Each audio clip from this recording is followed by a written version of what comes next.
Satu anggota BRIMOB yang tergabung dalam Satgas Damai Kartens, Barada Bonavicius Jawa alias Boy, tewas usai terlibat baku tembak dengan kelompok kriminal bersenjata atau KKB di Kampung Titigi, Kabupaten Intan Jaya, Papua. Sementara rekannya yang lain dikabarkan mengalami luka.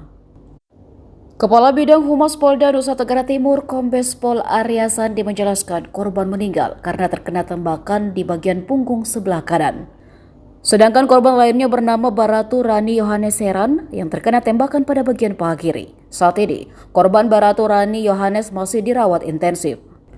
Barada Bonavicius Jawa merupakan personel BRIMOB Polda NTT yang berada pada Satuan Kompi 1 Batalion C Sat BRIMOB Polda NTT. Demikian juga dengan Yohanes Heran. Mereka diberangkatkan ke Papua pada 3 Desember 2022 lalu bersama dengan 103 personel BRIMOB lainnya yang tergabung dalam Satuan Tugas Damai Kartens.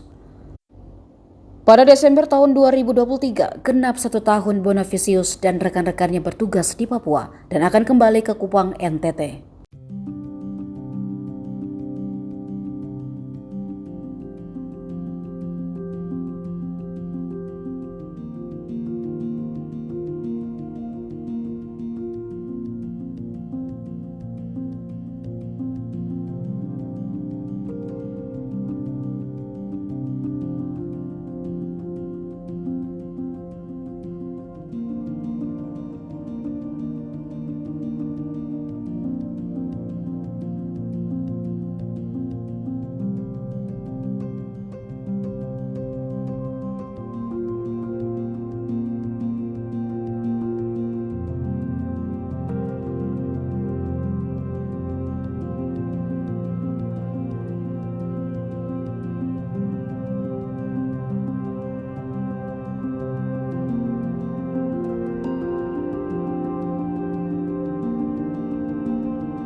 Download Tribun X sekarang, menghadirkan lokal menjadi Indonesia.